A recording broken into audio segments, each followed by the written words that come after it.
ತಾರೀಕೆ ಸಂಯುಕ್ತ ಕಿಸಾನ್ ಮೋರ್ಚಾ ಚಳವಳಿ ಪ್ರಾರಂಭ ಮಾಡಿ 5 ವರ್ಷ ತುಂಬುತ್ತೆ.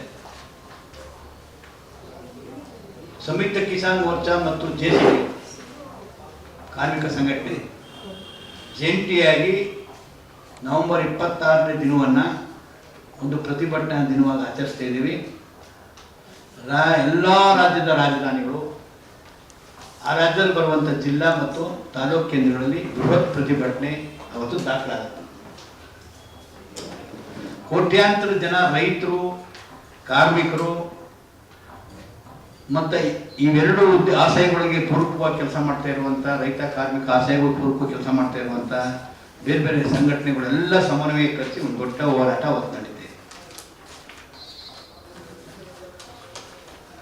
541 ಸಂಘಟನೆಗಳು ಸಂಯುಕ್ತ ಕಿಸಾನ್ ಮೋರ್ಚಾ ಹೆಸರಿನಡಿ ಪ್ರಪಂಚದಲ್ಲೇ ದಾಖಲಾಗುವಂಥ, ಪ್ರಪಂಚದ ಐತಿಹಾಸಿಕವಾದ ದಾಖಲೆಯನ್ನು ಮಾಡಿರುವಂಥ 384 ದಿನಗಳ ದೊಡ್ಡ ಹೋರಾಟವನ್ನು ನಡೆಸಿರೋದು ನಮಗೆಲ್ಲರಿಗೂ ಗೊತ್ತಿದೆ, ತಮಗೂ ಗೊತ್ತಿದೆ ಚೆನ್ನಾಗಿ. ಆ ಆಂದೋಲನವನ್ನು ಬಗ್ಬಡಿಯೋಕ್ಕೆ, ಹಿಮ್ಮೆಟ್ಟಿಸೋಕ್ಕೆ ಅನಾಚಾರ, ವಾಮಮಾರ್ಗ, ಹಿಂಸೆ ಏನು ಮಾಡಿದ್ರು ಜಗ್ಲಿಲ್ಲ ಬಗ್ಲಿಲ್ಲ, ಕೊನೆಗೆ ಮಂಡಿ ಊರಿ ತಪ್ಪುಕೊಂಡು ನರೇಂದ್ರ ಮೋದಿಯವರು ನಾವು ಯಾವ ವಿರುದ್ಧ ಕಾಯ್ದೆಗಳ ವಿರುದ್ಧ ಹೋರಾಟ ಮಾಡ್ತಿದ್ದೋ ಆ ಕಾಯ್ದೆಗಳನ್ನು ವಾಪಸ್ ಪಡೆದೀವಿ ಅಂದರು. ಪಾರ್ಲಿಮೆಂಟ್ಗೂ ಕೂಡ ಕಾನೂನಾತ್ಮಕವಾಗಿ ವಾಪಸ್ ಆಯಿತು.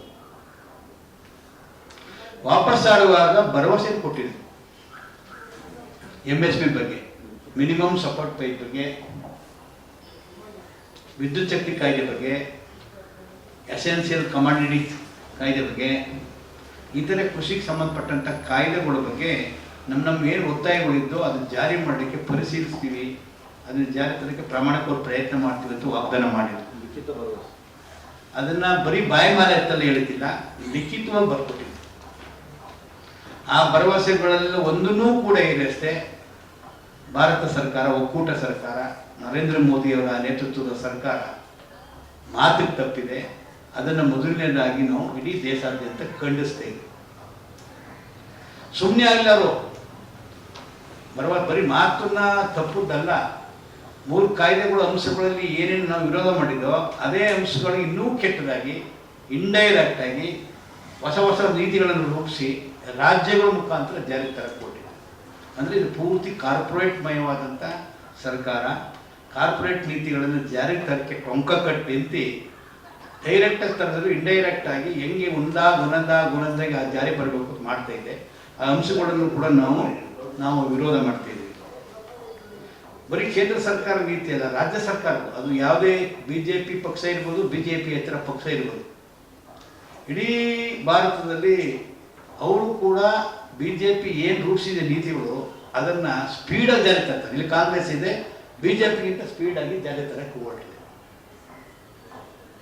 ಅದೇನೋ ಅದು ಇಲ್ಲಿ ನಾಯಕತ್ವ ವಹಿಸಿರುವಂಥವ್ರಿಗೆ ಅಥವಾ ಈ ಶಾಸಕಾಂಗನ ಪ್ರತಿನಿಧಿಗಳಾಗಿರೋಂಥವ್ರಿಗೆ ಗಮನಕ್ಕೆ ಇಲ್ಲವೋ ಇದ್ದಂಗೆ ನಡೀತದೆ. ಅಧಿಕಾರಿಗಳ ಲೆವೆಲಲ್ಲೇ ಜಾರಿ ಬಂದ್ಬಿಡ್ತಾ ಇದ್ದಾರೆ. ಯಾವ್ದು ನಾವು ಬೇಡ ಅಂತ ಇವರು ವಿರೋಧ ಮಾಡಿದ್ರು. ನಾವು ಸಂಯುಕ್ತ ಕಿಸಾನ್ ಮೋರ್ಚಾ ಹೋರಾಟ ಮಾಡುವಾಗ ಕಾಂಗ್ರೆಸ್ ಪಕ್ಷ AICC ಏನು ಬೇಡ ಅಂತ ವಿರೋಧ ಮಾಡಿದ್ರು ಅಥವಾ ಪ್ರಣಾಳಿಕೆಯಲ್ಲಿ ಏನು ಹೇಳ್ಕೊಂಡಿದ್ರು ಅದನ್ನ ವಿರೋಧ ಮಾಡಿ ಅಂತ ಹೇಳಿದವರು, ಇಂಥದನ್ನ ಮಾಡೋಣ, ಇಂಥದ್ದು ಜಾರಿ ಮಾಡ್ತೀವಿ ಅಂತ ಹೇಳಿದವರು BJPಗಿಂತನೂ ಸ್ಪೀಡಾಗಿ ಜಾರಿ ತರ್ತಿದ್ದಾರೆ. ಅದು ನಮ್ಮ ರಾಜ್ಯದಲ್ಲಿ ಎಲೆಕ್ಟ್ರಿಸಿಟಿ ಆ್ಯಕ್ಟ್ ಆಗಿರ್ಬೋದು, ಕಾರ್ಮಿಕರ ಕೋಡ್ ಆಗಿರ್ಬೋದು, ಎಲ್ಲವೂ ಕೂಡ BJP ಪಕ್ಷಕ್ಕಿಂತ ತರಾತುರಿಯಲ್ಲಿ ಜಾರಿ ತರ್ತಾ ಇರುವಂಥದ್ದು ನಾವು ನೋಡ್ತಾ ಇದ್ದೀವಿ. ಮತ್ತು ನಮ್ಗೆ ಲಿಖಿತವಾಗಿ ನಮಗೂ ಕೂಡ ಬರ್ಕೊಟ್ಟಿದ್ರು. 2023ರ ಚುನಾವಣೆಯಲ್ಲಿ, ವಿಧಾನಸಭಾ ಚುನಾವಣೆಯಲ್ಲಿ ಒಂದು ಪ್ರಣಾಳಿಕೆಯನ್ನು ರೂಪಿಸಿದ್ದಾರೆ ಕಾಂಗ್ರೆಸ್ ಪಕ್ಷ. ಅದರಲ್ಲಿ BJP ವಿರುದ್ಧ ನಾವೇನು ಹೋರಾಟ ಮಾಡಿದ್ವಿ, ಭೂ ಸುಧಾರಣೆ ಕಾಯ್ದೆ ತಿದ್ದುಪಡಿಯನ್ನು ಯಡಿಯೂರಪ್ಪ ನೇತೃತ್ವ ಸರ್ಕಾರ ತಂದಿತ್ತು ಸುಗ್ರೀವಾಜ್ಞೆ ಮೂಲಕ. APMC ಕಾಯ್ದೆಗೆ ತಿದ್ದುಪಡಿ ತಂದು ಅದನ್ನು ಖಾಸಗಿಯಾಗಿ ರೂಪಿಸ್ತಿತ್ತು. ಜಾನುವಾರು ಹತ್ಯೆ ನಿಷೇಧ ಮತ್ತು ಸಂರಕ್ಷಣಾ ಕಾಯ್ದೆಯನ್ನು ತಿದ್ದುಪಡಿ ತಂದು ಅದಕ್ಕೂ ತಂದಿತ್ತು. ಬೇರೆ ಬೇರೆ ಕಾರ್ಮಿಕರಿಗೆ ಸಂಬಂಧಪಟ್ಟಂಥ ಕಾಯ್ದೆಗಳನ್ನು ತಿದ್ದುಪಡಿ ತಂದಿತ್ತು. ಅವೆಲ್ಲವನ್ನೂ ವಾಪಸ್ ಪಡೆಯುವಂತ ಹೇಳಿ 2 ವರ್ಷ ಈ ನವೆಂಬರ್ 20ಕ್ಕೆ ತುಂಬ್ತಾ ಇದೆ. 2 ವರ್ಷ ಆದರೂ ಕೂಡ APMC ಕಾಯ್ದೆ ಒಂದು ಸ್ವಲ್ಪ ಬದಲಾವಣೆ ಮಾಡಿಬಿಟ್ರೆ ಅದು ಸಂಪೂರ್ಣ ನಾವು ನಿರೀಕ್ಷೆ ಮಾಡೋದಂಗಿಲ್ಲ. ಇನ್ನು ಎಲ್ಲ ಕಾಯ್ದೆನೂ ಕೂಡ ಜಾರಿಗೆ ತರ್ತಾ ಇದ್ದಾರೆ.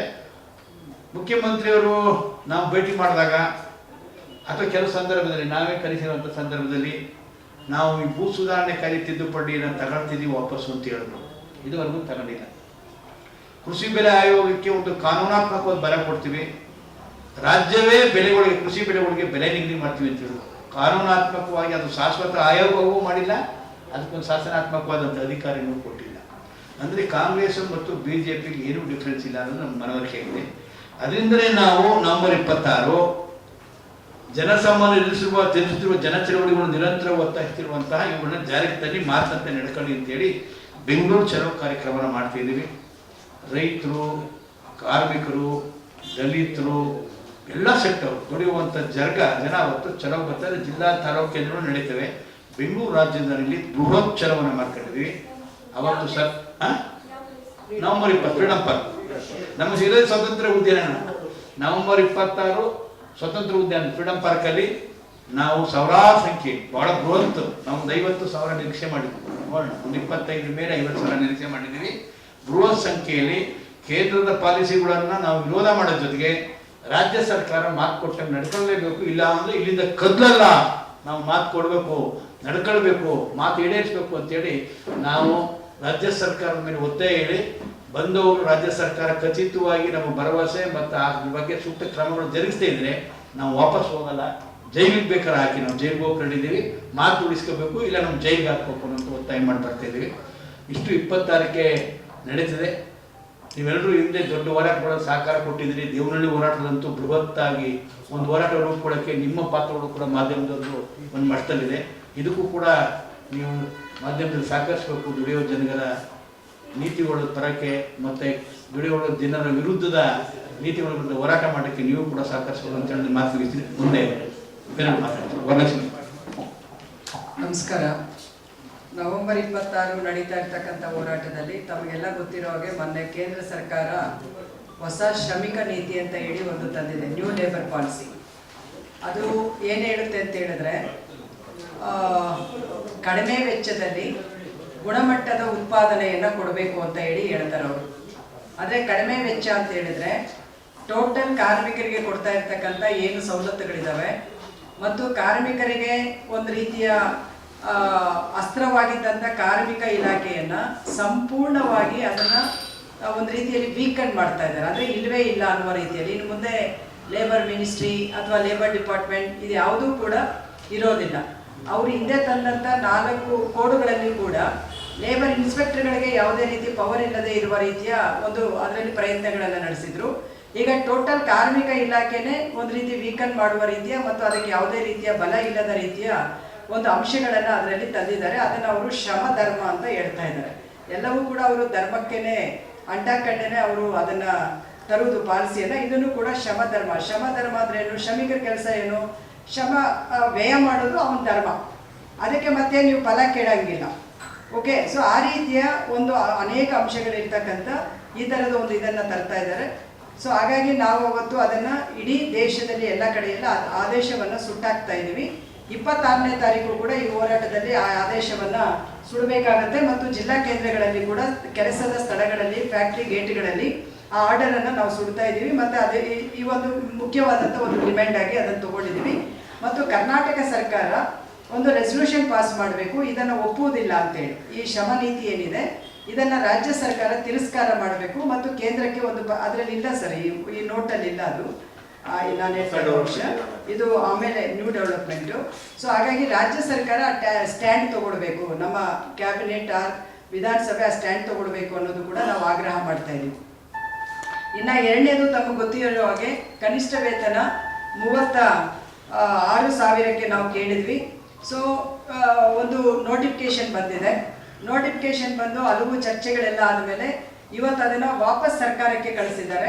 ಆದರೆ ಇನ್ನೂ ಕೂಡ ಅಂತಿಮವಾದಂಥ ಒಂದು ಇದು ಏನು ಫೈನಲ್ ನೋಟಿಫಿಕೇಶನ್ ಇದರಲ್ಲಿ ಬರಲಿಲ್ಲ ಪರಿಷ್ಕರಣೆಯಾಗಿ.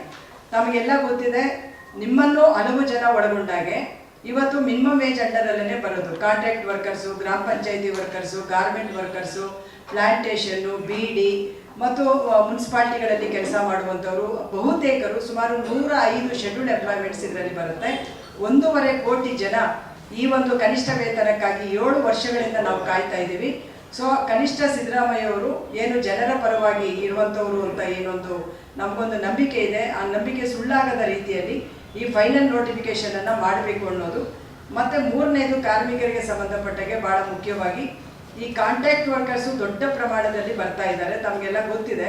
ಸೊ ಈಗ ನಾವು ಸರ್ಕಾರಕ್ಕೆ ಏನು ಹೇಳ್ತಾ ಇದ್ದೀವಿ, ಅವ್ರಿಗೊಂದು ಪರ್ಮನೆಂಟ್ ಸ್ಟೇಟಸ್ ಕೊಡುವ ರೀತಿಯ ಒಂದು ಕಾನೂನನ್ನು ರಚಿಸಿ ಅಂತ ನಾವು ಕೇಳಿದ್ರೆ, ಅವರು ಇವತ್ತು ಕೋಆಪರೇಟಿವ್ ಸೊಸೈಟಿಗಳನ್ನು ತರೋದ್ರ ಮುಖಾಂತರ ಅವ್ರಿಗಿರುವಂಥ ಟ್ರೇಡ್ ಯೂನಿಯನ್ ರೈಟ್ಸನ್ನು ಕೂಡ ಒಂದು ರೀತಿಯಲ್ಲಿ ವಿಡ್ರಾ ಮಾಡುವ ರೀತಿಯಲ್ಲಿ ಅವರಿಗೆ ಆಲ್ರೆಡಿ ಒಂದು ಸದನ ಸಮಿತಿ ಒಂದು ರಚನೆ ಮಾಡಿಬಿಟ್ಟಿದ್ದಾರೆ.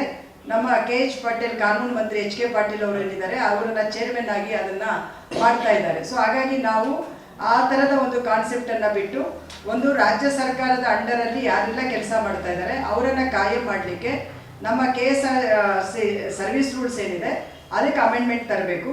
ಮತ್ತು ಖಾಸಗಿ ಕಾರ್ಖಾನೆಗಳಲ್ಲಿ ಕೆಲಸ ಮಾಡ್ತಕ್ಕಂಥ ಕಾರ್ಮಿಕರನ್ನು ಪರ್ಮನೆಂಟ್ ಮಾಡಲಿಕ್ಕೆ ಒಂದು ಪರ್ಮನೆಂಟ್ ಸ್ಟೇಟಸ್ ಇರ್ತಕ್ಕಂಥ ಒಂದು ಹೊಸ ಕಾನೂನನ್ನು ರಚಿಸಬೇಕು ಅನ್ನುವಂಥದ್ದನ್ನು ನಾವು ಡಿಮ್ಯಾಂಡ್ ಮಾಡ್ತಾ ಇದ್ವಿ. ಮತ್ತು ಅನ್ಆರ್ಗನೈಸ್ ಸೆಕ್ಟರ್ಸ್ಗೆ ಬೋರ್ಡ್ಗಳು ಮಾಡಿದ್ದಾರೆ, ವೆಲ್ಕಮ್ ಮಾಡ್ತೀವಿ ನಾವು. ಹೆಣ್ಮಕ್ಳಿಗೆ ಮುಟ್ಟಿನ ರಜೆ ಕೊಟ್ಟಿದ್ದಾರೆ, ವೆಲ್ಕಮ್ ಮಾಡ್ತೀವಿ. ಆದರೆ ಪಾಯಿಂಟ್ ಇರೋದು ಈ ಬೋರ್ಡ್ಗಳು ಅಂತ ಏನಿದೆ, ಸೋಷಿಯಲ್ ಸೆಕ್ಯೂರಿಟಿ ಬೋರ್ಡ್ 2008 ಅಂತ ಹೇಳಿ ಬಂದಿದೆ. ನಮ್ಮ ರಾಜ್ಯದಲ್ಲೂ ಕೂಡ ಅದನ್ನು ಸ್ಥಾಪನೆ ಮಾಡಿದ್ದಾರೆ ಇದೇ ಸರ್ಕಾರ ಇದ್ದಾಗ. ಸೊ ಬಟ್ ಅದಕ್ಕೆ ಅನುದಾನಗಳು ಕೊಡ್ತಾ ಇಲ್ಲ. ಅನುದಾನ ಕೊಡದೇ ಇರೋದ್ರಿಂದ ಏನು ಲಕ್ಷಾಂತರ ಕಾರ್ಮಿಕರಿದ್ದಾರೆ, ಅವರಿಗೆ ಯಾವುದೇ ರೀತಿ ಆಫ್ಟರ್ ರಿಟೈರ್ಮೆಂಟ್ ಅವ್ರಿಗೇನು ಕೂಡ ಬೆನಿಫಿಟ್ ಸಿಗ್ತಾ ಇಲ್ಲ ಅನ್ಆರ್ಗನೈಸ್ ಸೆಕ್ಟರಲ್ಲಿ. ಸೊ ಹಾಗಾಗಿ ನಾವು ಒತ್ತಾಯ ಮಾಡೋದು, ಆ 2008 ಏನು ಸೋಷಿಯಲ್ ಸೆಕ್ಯೂರಿಟಿ ಬೋರ್ಡ್ ಇದೆ ಅದಕ್ಕೆ ಅನುದಾನ ಕೊಟ್ಟರೆ ಅನ್ಆರ್ಗನೈಸ್ ಸೆಕ್ಟರ್ ವರ್ಕರ್ಸ್ಗೆ ಒಂದಷ್ಟು ಪರಿಹಾರ ಸಿಗುತ್ತೆ. ಆದರೆ ಇವರು ತಂದಿರುವಂಥ ಬೋರ್ಡ್ ಏನಿದೆ, ಗಿಗ್ ವರ್ಕರ್ದು ಇರ್ಬೋದು, ಟ್ರಾನ್ಸ್ಪೋರ್ಟ್ದು ಇರ್ಬೋದು, ಅಥವಾ ಬೇರೆ ಬೇರೆ ಬೋರ್ಡ್ ಇದೆ, ಅದು ಆಕ್ಸಿಡೆಂಟಲ್ ಮತ್ತು ಡೆತ್ ಬೆನಿಫಿಟ್ ಮಾತ್ರ ಇದೆ. ಆದರೆ ರಿಟೈರ್ಡ್ ಆದಮೇಲೆ ಅದರಲ್ಲಿ ಏನೂ ಇಲ್ಲ.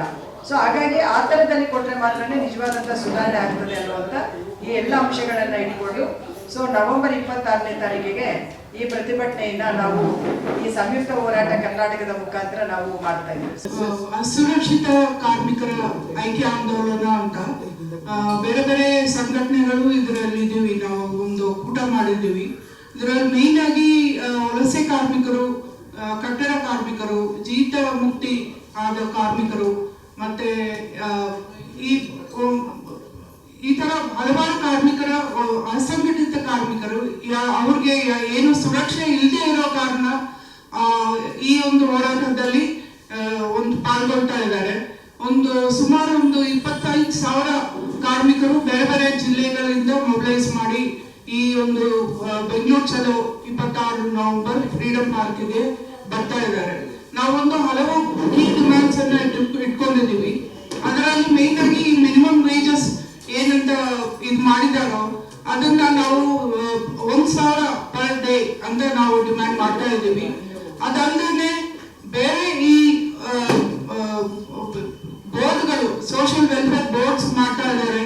ಅದರಲ್ಲಿ ಈ ಗವರ್ಮೆಂಟು ಕಾರ್ಮಿಕರ ಮಧ್ಯೆ ಒಂದು ಗ್ಯಾಪ್ ಏನಿದೆಯೋ ಅದನ್ನ ಕಾರ್ಮಿಕರಿಗೆ ಏನಾದ್ರು ಒಂದು ಗ್ರೀವೆನ್ಸ್ ಆದರೆ ಎಲ್ಲಿ ಹೋಗ್ಬೇಕು ಅವರು, ಆ ತರ ಒಂದು ಫೆಸಿಲಿಟೇಷನ್ ಸೆಂಟರ್ಸ್ ಮಾಡಬೇಕು ಅಂತ ನಾವು ಡಿಮ್ಯಾಂಡ್ ಮಾಡ್ತಾ ಇದ್ದೀವಿ. ಅದಲ್ಲದೆ ಈ ಜೀತ ವಿಮುಕ್ತಿ ಕಾರ್ಮಿಕರು ಏನಿದಾರೋ ಅವ್ರಿಗೆ ಏನು ರಿಹಾಬಿಲಿಟೇಷನ್ ಏನು ಇದು ಪ್ರಮಾಣ ತಗೊಂಡಿಲ್ಲ. ಬೇರೆ ಬೇರೆ ಕಡೆ ಅವರು ಇನ್ನೂ ಜೀತ ಪದ್ಧತಿಯಲ್ಲೇ ಇದ್ದಾರೆ, ಮತ್ತೆ ಬಿಟ್ಟಿ ಚಾಕರಿ ಮಾಡ್ತಾ ಇದ್ದಾರೆ. ಸೊ ಅದನ್ನು ಕೂಡ ನಾವು ಇದನ್ನ ತಗೊಂಡು ಮಾಡ್ತಾ ಇದ್ದೀವಿ. ಮೊನ್ನೆ 18ನೇ ತಾರೀಕು ನಾವು ಸಂತೋಷ್ ಲಾಡ್ ಈ ಕಾರ್ಮಿಕ ಸಚಿವರನ್ನು ಹೋಗಿ ಭೇಟಿಯಾಗಿ ನಮ್ಮ ಒಂದು ಕರ್ಪತ್ರ ಅಂದ್ರೆ ನಮ್ಮ ಮೆಮೊರಾಂಡಮ್ ಕೊಟ್ಬಿಟ್ಟು ನಮ್ದು ಏನ್ ಡಿಮ್ಯಾಂಡ್ಸ್ ಇದೆಯೋ ಅದನ್ನು ಕೂಡ ಹೇಳಿ ಅವ್ರಿಗೆ ಇದು ಕೊಟ್ವಿ. ಮತ್ತೆ ನವೆಂಬರ್ 26ಕ್ಕೆ ಈ ಕಾರ್ಮಿಕರ ಒಂದು ಬೆಂಗಳೂರು ಚಲೋ ಏನಿದೆಯೋ ಸಂಯುಕ್ತ ಹೋರಾಟದ ವತಿಯಿಂದ ಅದಕ್ಕೆ ಬರ್ಬೇಕು ಅಂತ ಕೂಡ ಹೇಳಿದ್ವಿ. ಅವ್ರು ಬರ್ತಾ ಇದ್ದಾರೆ ಕೂಡ ಅದರಲ್ಲಿ. ಅದಕ್ಕೆ ಮುಂಚೆನೆ ನಾವೊಂದು ಅವ್ರು ಏನ್ ಮಾಡಿದ್ದಾರೆ ಅಂತ ಅವರು ಒಂದಷ್ಟು ಹೇಳಿದ್ರು. ನಾವು ಈ ತರ ಎಲ್ಲ ಮಾಡಿದೀವಿ ಅಸಂಘಟಿತ ಕಾರ್ಮಿಕರಿಗೆ, ಅದನ್ನೆಲ್ಲ ನೀವು ಒಂದು ಇದು ನೋಡ್ಕೊಂಡು ಆಮೇಲೆ ನೀವು ಒಂದು ಡಿಮ್ಯಾಂಡ್ಸ್ ಹಾಕಿ ಅಂತ ಹೇಳಿದ್ರು. ಸರಿ, ಅದನ್ನು ಕೂಡ ನಾವು ಪರಿಶೀಲನೆ ಮಾಡ್ತೀವಿ. ಅವರು ಡಿಪಾರ್ಟ್ಮೆಂಟ್ ಇಂದ ಬಂದು ಅವರು ಒಂದು ವರ್ಕ್ಶಾಪ್ ಮಾಡಿ ನಮ್ಗೆ ಹೇಳ್ತಾರೆ. ನಾವೊಂದು ಅದನ್ನ ಕೂಡ ಗಮನಕ್ಕೆ ತಗೊಂಡು ನಾವು ಒಂದು ಡಿಮ್ಯಾಂಡ್ಸ್ ನ ರೀಫ್ರೇಮ್ ಮಾಡೋಕೆ ಹೊರಟಿದ್ದೀವಿ ನಾವು. ಸೊ ಇಷ್ಟು ಹೇಳ್ತಾರೆ. ದೇವರಹಳ್ಳಿ ತಾಲೂಕು ಚನ್ನರಾಯಪಟ್ಟಣ ಹೋಬಳಿಯ 13 ಗ್ರಾಮಗಳ ಬಲವಂತದ ಭೂ ಸ್ವಾಧೀನವನ್ನ ರದ್ದುಪಡಿಸಿದ್ದೇನೆ ಅಂತ ಹೇಳಿ ಮಾನ್ಯ ಮುಖ್ಯಮಂತ್ರಿಗಳು ಜುಲೈ 15ನೇ ತಾರೀಕು ಘೋಷಣೆ ಮಾಡಿದ್ರು. ಘೋಷಣೆ ಮಾಡಿ 4 ತಿಂಗಳಾದರೂ ಕೂಡ ಗೆಜೆಟ್ ಆದೇಶವನ್ನು ಹೊರಡಿಸಿಲ್ಲ. ಈ ಹೋರಾಟದಲ್ಲಿ ಈ ವಿಷಯವನ್ನು ಮುಖ್ಯವಾಗಿ ನಾವು ಪ್ರಸ್ತಾಪ ಮಾಡ್ತಾ ಇದ್ದೀವಿ. ಸರ್ಕಾರ ಮುಖ್ಯಮಂತ್ರಿಗಳು ಘೋಷಣೆ ಮಾಡಿದ್ಮೇಲೆ ಕೂಡ ಬಲವಂತದ ಭೂಸ್ವಾಧೀನ ಹಲವು ಕಡೆ ನಡೀತಾ ಇದೆ. ದೇವನಹಳ್ಳಿನಲ್ಲಿ ಕೂಡ ಅಂಥ ಪ್ರಯತ್ನಗಳು ಮಾಡಿದ್ರು, ರೈತರು ಮತ್ತೆ ವಿರೋಧ ಮಾಡಿ ಅದನ್ನು ತಪ್ಪಿಸಲಾಯಿತು. ಬೈರಮಂಗಲ ಮತ್ತು ಕಂಚಗಾರನಹಳ್ಳಿ ವ್ಯಾಪ್ತಿಯ ರೈತರು ಸುಮಾರು 1 ವರ್ಷಗಳಿಂದ ಹೋರಾಟ ಮಾಡ್ತಾ ಇದ್ದಾರೆ. DK ಶಿವಕುಮಾರ್ ಅವರು ಕಾನೂನು ಬಾಹಿರವಾದಂಥ ರೀತಿಯಲ್ಲಿ ಆ ರೈತರ ಮೇಲೆ ಇಡೀ ಸರ್ಕಾರದ ದರ್ಪ ಮತ್ತು ದೌರ್ಜನ್ಯವನ್ನು ಇವತ್ತು ಹೊರಿಬಿಟ್ಟಿದ್ದಾರೆ. ಪ್ರಾಥಮಿಕ ಅಧಿಸೂಚನೆ ಮೇಲೇನೆ ಕಾನೂನು ಬಾಹಿರವಾಗಿ ದರ ನಿಗದಿ ಮಾಡ್ತಕ್ಕಂಥ ಕಾನೂನು ವಿರೋಧಿ ಕೆಲಸವನ್ನು ಅಲ್ಲಿಯ ಜಿಲ್ಲಾಧಿಕಾರಿ ಮಾಡಿದ್ದಾರೆ. ಹಾಗೆಯೇ ಸರ್ಜಾಪುರ, ಆನೆಕಲ್ಲು, ಅಲ್ಲೂ ಕೂಡ ಬಲವಂತವಾದಂಥ ಭೂಸ್ವಾಧೀನ ನಡೀತಾ ಇದೆ. ಬಲವಂತದ ಭೂಸ್ವಾಧೀನವನ್ನು ಕೈ ಬಿಡಬೇಕು, ಫಲವತ್ತಾದ ಕೃಷಿ ಭೂಮಿಯನ್ನು ಭೂಸ್ವಾಧೀನಕ್ಕೆ ಒಳಪಡಿಸಬಾರ್ದು. ಬೈರಮಂಗಲ ಕಂಚಗಾರನಹಳ್ಳಿನಲ್ಲಿ 100% ನೀರಾವರಿ ಇರ್ತಕ್ಕಂಥ, ವರ್ಷದ 365 ದಿನವೂ ಹಸಿರನ್ನು ಕಾಪಾಡಿಕೊಳ್ತಕ್ಕಂಥ ಒಂದು ಅತ್ಯಂತ ಫಲವತ್ತಾದ ಕೃಷಿ ಭೂಮಿ. ಅಲ್ಲಿಯ 80%ಕ್ಕಿಂತ ಹೆಚ್ಚು ರೈತರು ವಿರೋಧ ಮಾಡ್ತಾ ಇದ್ರು ಕೂಡ ಯಾವುದೇ ರೀತಿಯ ಪ್ರಜಾಸತ್ತಾತ್ಮಕವಾದಂಥ ಅಭಿಪ್ರಾಯಗಳಿಗೆ ಅವಕಾಶ ಕೊಡದೇನೆ ಜಿಲ್ಲಾಧಿಕಾರಿಗಳ ಸಮೇತ ಪೊಲೀಸ್ ಬೆದರಿಕೆ ಮೇಲೆ ಇವತ್ತು ಆ ರೈತರ ಮೇಲೆ ಸುಮಾರು 25 ರೈತರ ಮೇಲೆ ಬಹಳ ದೊಡ್ಡ ದೌರ್ಜನ್ಯವನ್ನು ಇವತ್ತು ಮಾಡ್ತಾ ಇದ್ದಾರೆ. ನಾನು ಮುಖ್ಯಮಂತ್ರಿ ಸಿದ್ದರಾಮಯ್ಯನವರಿಗೆ ಒತ್ತಾಯ ಮಾಡೋದು ಏನಂತಂದ್ರೆ, ಈ ಸಂದರ್ಭದಲ್ಲಿ DK ಶಿವಕುಮಾರ್ ಅವರಿಗೆ ಬೆಂಗಳೂರು ಮತ್ತು ಬೆಂಗಳೂರು ಸುತ್ತಮುತ್ತಲವನ್ನು ಮುಖ್ಯಮಂತ್ರಿಯಾಗಿ ಬರೆದುಕೊಟ್ಟಿರುವಂಥ ರೀತಿಯಲ್ಲಿ ಇವತ್ತು ಈ ಸರ್ಕಾರದ ವರ್ತನೆ ಇದೆ. ಈ ತಕ್ಷಣ ರೈತರ ಮೇಲೆ ದೌರ್ಜನ್ಯ ನಡೆಸ್ತಾ ಇರುವಂಥ DK ಶಿವಕುಮಾರ್ ಅವರು ಕಡಿವಾಣ ಹಾಕಬೇಕು, ಬಲವಂತದ ಭೂಸ್ವಾಧೀನವನ್ನು ರದ್ದುಪಡಿಸಬೇಕು, ದೇವನಹಳ್ಳಿ ರೈತರಿಗೆ ಮಾತು ಕೊಟ್ಟಂತೆ ಗೆಜೆಟ್ ಪ್ರಕಟಣೆ ಹೊರಡಿಸಬೇಕು ಅಂತ ಈ ಸಂದರ್ಭದಲ್ಲಿ ನಾನು ಒತ್ತಾಯ ಮಾಡ್ತಾ ಇದ್ದೀನಿ. ಕುವೆಂಪುರವರ ಬಹಳ ಕಟು ಸತ್ಯದ ಒಂದು ಕವನ ಇದೆ. ಕರಿಯ ನಾದರೆ ಏನು, ಬಿಳಿಯ ನಾದರೆ ಏನು, ಜಿಗಣೆಗಳೇ ಎಲ್ಲ ನಮ್ಮ ನೆತ್ತರಿಗೆ, ಸಾಮ್ರಾಜ್ಯ ವಾವಯುವ ಸುಲಿಗೆ ರೈತರಿಗೆ, ಕತ್ತಿ ಪರರದಾದರೆ ಮಾತ್ರ ನೋವೆ, ನಮ್ಮವರೇ ಹದ ಹಾಕಿ ತಿವಿದರದು ಹೂವೆ ಅಂತೇಳಿ ಕುವೆಂಪು ಅವರು ಹೇಳ್ತಾರೆ. ಬಿಜೆಪಿ ಸರ್ಕಾರನ ಕೆಡವುವುದರಲ್ಲಿ ನಾವು ಜನಚಳವಳಿಯೆಲ್ಲ ಕೆಲಸ ಮಾಡಿದ್ದೀವಿ. ಅದಕ್ಕೆ ಯಾವುದೇ ನಮಗೆ ನಾಚಿಕೆ ಏನಿಲ್ಲ. ಯಾಕಂದ್ರೆ ಅಷ್ಟು ಜನವಿರೋಧಿ ನಡೆಗಳನ್ನ ಬಿಜೆಪಿ ಸರ್ಕಾರ ಬಂದಿದ್ರಿಂದನೇ ಕೆಡವಿದ್ದೀವಿ. ಆದರೆ ಮಾತು ಕೊಟ್ಟು ಅಧಿಕಾರಕ್ಕೆ ಬಂದವರು ಇವರೇನ್ ಮಾಡ್ತಾ ಇದ್ದಾರೆ? ಸೊ ಇವರನ್ನ ಪ್ರಶ್ನೆ ಮಾಡ್ಲಿಕ್ಕೋಸ್ಕರನೇ ಈ ಸಮಾವೇಶ ನಡೀತಾ ಇದೆ. ಅವರಂತೂ ಮಾಡಲ್ಲ, ನಮಗೆ ಗೊತ್ತಿದೆ. ಇವ್ರು ಮಾಡ್ತೀವಿ ಅಂತ ಹೇಳಿದಂತವ್ರು ಏನ್ ಮಾಡ್ತಾ ಇದ್ದಾರೆ ಇದನ್ನು ಪ್ರಶ್ನೆ ಮಾಡ್ತಿದೀವಿ. ಈ ಸರ್ಕಾರದಲ್ಲಿ ಇನ್ನೂ ಅಲ್ಪ ಸ್ವಲ್ಪ ಪ್ರಾಮಾಣಿಕತೆ ಏನಾದರೂ ಉಳ್ಕೊಂಡಿದೆಯೋ ಇಲ್ಲವೋ ಅನ್ನುವ ನೈತಿಕ ಪ್ರಶ್ನೆಯನ್ನು ಹೊರಗೆ ಹಚ್ಚುವ ಪ್ರತಿಭಟನೆಯಾಗಿ ಇದು ನಡೀತಾ ಇದೆ. ನಾವು ಈ ನಿಮ್ಮ ಪತ್ರಿಕಾಗೋಷ್ಠಿ ಮಾಡಿದ್ಮೇಲೆ ಮೊದಲ ಕೆಲಸ ಮಾಡ್ತಿರೋದು ಏನಪ್ಪಾ ಅಂದ್ರೆ, ಕಾಂಗ್ರೆಸ್ನ ಪ್ರಣಾಳಿಕೆಯನ್ನ ಕಾಂಗ್ರೆಸ್ನ ಎಲ್ಲಾ ಸಚಿವರಿಗೂ ಹೋಗಿ ತಲುಪಿಸ್ಬರ್ತೀವಿ. ಅವ್ರಿಗೆ ಮರ್ತೇ ಹೋಗ್ಬಿಟ್ಟಿದೆ ಏನ್ ಮಾತು ಕೊಟ್ಟಿದ್ವಿ ಜನರಿಗೆ ಅಂತ. ಇದು ಒಂದ್ ಕೆಲಸ. ಎರಡನೆಯದು, ಇದು 15 ಕ್ಷೇತ್ರದ ಸುಮಾರು 40-50 ಇಶ್ಯೂಸ್ ಇದೆ ಇದ್ರೊಳಗೆ. ಆಕ್ಚುಲಿ ಇವೆಲ್ಲವನ್ನು ಕೂಡ ಬಂದು ನವೆಂಬರ್ 26ನೇ ತಾರೀಕೆ ಮಾಯಾಮಂತ್ರ ಮಾಡಿ ಬಗೆಹರಿಸ್ಬಿಡ್ತಾರೆ ಅನ್ನೋ ಯಾವ ಭ್ರಮೆನೂ ನಮಗಿಲ್ಲ. ಹಂಗೆ ಯಾರು ಮಾಡಕ್ಕೂ ಸಾಧ್ಯ ಇಲ್ಲ. ನಾವು ಕೇಳ್ತಿರೋದೇ ನವೆಂಬರ್ 26 ಮಾಡಬೇಕಾಗಿರೋದು. ಇದನ್ನ ಬಗೆಹರಿಸಲಿಕ್ಕೆ ಒಂದು ಸೂಕ್ತವಾದಂತ ಪ್ರಕ್ರಿಯೆಯನ್ನ ಮುಖ್ಯಮಂತ್ರಿಗಳು ಪ್ರಾರಂಭ ಮಾಡಬೇಕು. ಮುಖ್ಯಮಂತ್ರಿಗಳು ಈ ಸಮಸ್ಯೆಗಳ ಪರಿಹಾರಕ್ಕೆ ಒಂದು ವಿಶೇಷ ಸಭೆ ಕರೆಯಬೇಕು. ಆ ವಿಶೇಷ ಸಭೆಗಿಂತ ಮೊದಲು ಅವರು ತಮ್ಮ ಎಲ್ಲಾ ಸಚಿವರುಗಳಿಗೆ ಒಂದು ಸುತ್ತೋಲೆ ಕಳಿಸಬೇಕು. ಸಂಯುಕ್ತ ಹೋರಾಟ ಕರ್ನಾಟಕ ಇಟ್ಟಿರುವಂತಹ ಈ ಹಕ್ಕತ್ವಯಗಳಲ್ಲಿ ನಿಮ್ಮ ಇಲಾಖೆಗೆ ಯಾವ ಸಂಬಂಧಪಟ್ಟಿದವೋ ಅವುಗಳನ್ನ ಸಂಯುಕ್ತ ಹೋರಾಟದಲ್ಲಿ ಕರೆಸಿ ಸಮಾಲೋಚನೆ ಮಾಡಿ ಆದಷ್ಟು ನೀವು ಬಗೆಹರಿಸಿ ಯಾವಾಗಲೂ ನನ್ನ ಟೇಬಲ್ ನಲ್ಲಿ ಇಡಿ ಅಂತ ಹೇಳಬೇಕು. ಆ ಸಮಾಲೋಚನೆಗಳನ್ನು ಮುಗಿಸಿ ಮುಖ್ಯಮಂತ್ರಿಗಳ ಟೇಬಲ್ ಅಲ್ಲಿ ಫೈನಲ್ ಚರ್ಚೆ ಆಗಬೇಕು, ಅಲ್ಲಿ ಅಂತಿಮ ತೀರ್ಮಾನ ಆಗಬೇಕು. ಈ ಪ್ರೋಸೆಸ್ ನ ಅವರು ಒಪ್ಪಿ ವಿಶೇಷ ಸಭೆಯ ದಿನ ನಿಗದಿ ಮಾಡುವ ತನಕನೂ ಕೂಡ ನಾವು ಫ್ರೀಡಂ ಪಾರ್ಕ್ ಇಂದ ಹೋಗೋದಿಲ್ಲ. ಇದು ಬಾಯಿ ಮಾತು ಹೇಳ್ತಿರೋದಿಲ್ಲ. ದೇವನಹಳ್ಳಿನ ಅವ್ರು ಆಲ್ರೆಡಿ ನೋಡಿದ್ದಾರೆ. ಅತ್ಯಂತ ಬೃಹತ್ ದೇವನಹಳ್ಳಿನ ಮಾಡ್ಕೋಬೇಡಿ. ನೀವು ನಮ್ಮ ವಿನಂತಿಗೆ ಗೌರವ ಕೊಟ್ಟು ನಿರ್ಲಕ್ಷ್ಯ ಮಾಡಬೇಡಿ, ಅದಕ್ಕೆ ಸರಿಯಾಗಿ ಸ್ಪಂದಿಸಿ ಅಂತೇಳಿ ನಾವು ಕೇಳಬೇಕು ಬಯಸ್ತೀವಿ. ಮತ್ತೊಮ್ಮೆ ಪತ್ರಕರ್ತರಿಗೆ ಧನ್ಯವಾದಗಳು.